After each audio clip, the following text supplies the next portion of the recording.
नमस्कार साथियों, मैं जुगराज सिंह वार्ड अध्यक्ष आम आदमी पार्टी। आप लोगों को मैं बताना चाहता हूँ, मैं वार्ड का अध्यक्ष होने के साथ-साथ स्वरूप विहार का निवासी भी हूँ और शुरू से जब 2013 से आंदोलन से पार्टी बनी, उसके बाद 2013 में जब हमारी सरकार बनी 49 दिन की, तब से लेके अभी तक हम आम आदमी पार्टी के सक्रिय कार्यकर्ताओं में से हमारी पूरी टीम में हमारे मंडल अध्यक्ष अरविंद शर्मा जी हैं, मंडल प्रभारी मैं हूँ, गोविंद हमारा सोशल मीडिया अध्यक्ष है, गुलशन है, रिंकू है, प्रमोद पाल है, अभिमन्यु जी हैं, सुनील झा है, कई ऐसे सैकड़ों कार्यकर्ता हैं जो आम आदमी पार्टी के लिए दिन-रात उन्होंने काम किया है।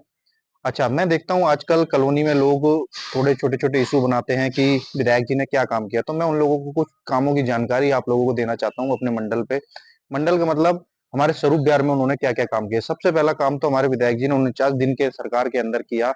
आप हमारे 1 नंबर गली के बगल में खसा नंबर 1304 था, जो बहुत ही विवादित ज़मीन थी। कई लोग उस पे कब्ज़ा करना चाहते थे, भूमाफिया। विधायक जी ने सबसे पहले 49 दिन की सरकार में उसकी बाउंड्री वॉल करवाई। फिर उसके बाद उसी छठ घाट उसी उसी ग्राउंड के अंदर छठ पूजा का आयोजन किया फर्स्ट टाइम। छठ पूजा का आयोजन कोई टेम्परेरी तौर पे नहीं किया गया, एक रजिस्ट्रेशन के थ्रू हमारी छठ पूजा का आयोजन किया गया। अब कोई भी सरकार आए तो स्वरूप विहार के छठ पूजा के नाम से रजिस्ट्रेशन रजिस्टर्ड है दिल्ली सरकार में, आपको किसी के आगे हाथ गिड़गिड़ाने की जरूरत नहीं है। पहला काम, दो काम मैंने आपको बताया। तीसरा काम उसके बाद हम लोगों ने आपके अमृत विहार स्टैंड से स्वरूप विहार की कनेक्टिविटी के लिए एक पुलिया बनवाई 9 नंबर गली ए ब्लॉक में।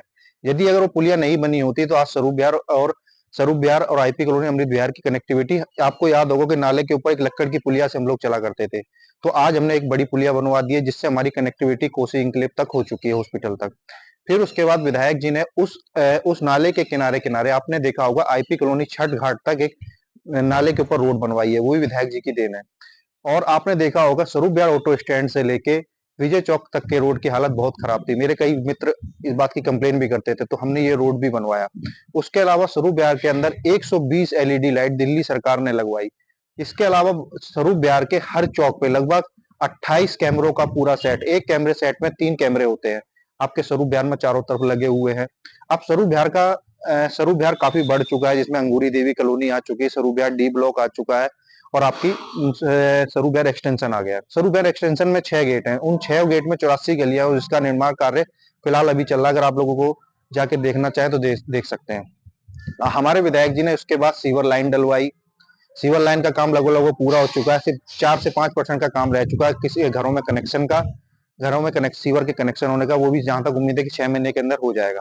उसके अलावा विधायक जी ने गैस की पाइपलाइन डलवाई। और आपको एक सबसे बड़ी जानकारी देना चाहता हूँ, पहले हम वोटिंग डालने के लिए आपको याद हो कादी बिहार के लिए जाते थे, तो बड़ी बड़ी गाड़ियों का इंतजाम करना पड़ता था। हमारे विधायक जी ने इस बात को संज्ञान लिया और आपके आइडियल पब्लिक स्कूल में वोटिंग का काम चालू करा। और इसके अलावा हमारे विधायक जी ने, आप कई लोगों की बातें हैं कि डीडीए हमारे यहाँ पार्क नहीं है, पार्क की सुविधा नहीं है। हमारे विधायक जी ने, आपने देखा वो अंगूरी देवी में एक 33 फुट का रोड बनवाया दिल्ली सरकार ने। वो 33 फुट पे आगे जाके हम एक पार्क का एस्टिमेट हो चुका है। आने वाले टाइम पे हम उस पार्क में बनाने वाले हैं, जहां तक उम्मीद है कि 7 से 8 महीने में ये काम चालू हो जाएगा। आप लोगों को जानकारी एक और देना चाहता हूँ, विधायक श्री संजीव झा जी के द्वारा 7 किल्ले जमीन स्वरूप विहार डी ब्लॉक में आइडेंटिफाई की गई कि ये ग्राम सभा की जमीन है। हम इस पे बाउंड्री वॉल का काम करवाना ही जाने वाले थे, लेकिन क्या हुआ, एलजी साहब ने एक नया कानून कानून बनाया दिल्ली के अंदर कि दिल्ली के अंदर जितनी भी जमीन है उसको शहरीकरण कर दिया गया। यानी कि कादीपुर वार्ड के अंदर जितनी भी जमीन है, पहले गांव की जमीन कहा जाता था, लेकिन अब उन्होंने सारी जमीन का शहरीकरण कर दिया। तो शहरीकरण जमीन में क्या होता है, उसमें डीडीए की परमिशन लेनी पड़ती है, डीडीए के अंडर में सारी जमीन आ जाती है। तो मैं माननीय सांसद जी से एक बात कहना चाहता हूं कि अगर आपको लगता है कि आपको कुछ काम कराना चाहिए हमारे क्षेत्र में, तो उसकी बाउंड्री वॉल कराएं। तो जो जमीन हमने आइडेंटिफाई करी, ये भी विधायक संजीव झा जी की देन है। तो आने वाले टाइम में उस पे हम चार दीवारी कराने का प्रयास करेंगे और प्रेशर बनाएंगे सरकार के ऊपर कि इसकी चार दीवारी करी जाए। इसके अलावा आने वाले टाइम पे हम स्वरूप विहार ऑटो स्टैंड से एक मोहल्ला बस भी चलाने जा रहे हैं। बहुत से काम है, अगर मैं गिनाना चालू कर जाऊं तो वीडियो बहुत लंबी हो जाएगी। आपको मैं एक बात और बताना चाहता हूं, इन फ्यूचर अभी आप लोगों ने देखा होगा स्वरूप विहार में निकासी की सबसे बड़ी समस्या है। निकासी की मतलब देखो, पानी निकलने की समस्या बहुत बड़ी है। एक्चुअली क्या हो, दिक्कत क्या हुई, हम लोगों ने सीवर का काम करवा दिया। सीवर के काम में पहले पैचिंग का काम था, पैचिंग का मतलब रिपेयरिंग का काम था, लेकिन हम पे लोगों ने दबाव बनाया कि इनको पूरा बनवाया जाए। तो आरएमसी हो जाने के कारण क्या होता है, किसी भी कॉलोनी में जब आरएमसी हो जाती है तो उसमें 5 साल तक हम कोई नया काम नहीं करवा सकते हैं।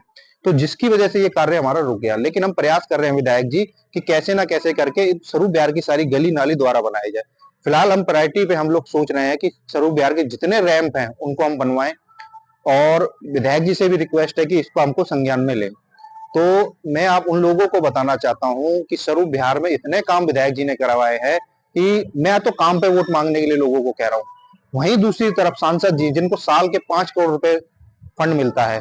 अच्छा, कुछ लोगों को जानकारी नहीं है कि सांसद को फंड मिलता भी है कि नहीं मिलता है, वो तो हम बस प्रधानमंत्री चुनने के लिए। मैं आपको बता दूं, आप गूगल पे जाके चेक कर लीजिए कि 5 करोड़ रुपए सांसद को अपने क्षेत्र में काम कराने के लिए मिलता है। मैं 5 करोड़ रुपए में से अगर सांसद जी ने 5 रुपए भी स्वरूप बिहार में लगाया हो तो आप उनको वोट दे दीजिएगा। देखिए, धर्म जाति इनसे दूर निकलिए। आने वाला समय जो काम करे उसको वोट दीजिए। हम अपने काम पे वोट मांग रहे हैं आपसे। काम हमने किया तो काम पे हमें वोट देना, और नहीं तो मनोज तिवारी जी को या इन जैसे लोगों को जिताते रहिए, क्योंकि इनको इनको आप बिना काम करे वोट देते हैं तो इनको कोई फर्क नहीं पड़ता। धन्यवाद। धन्यवाद आप लोगों को।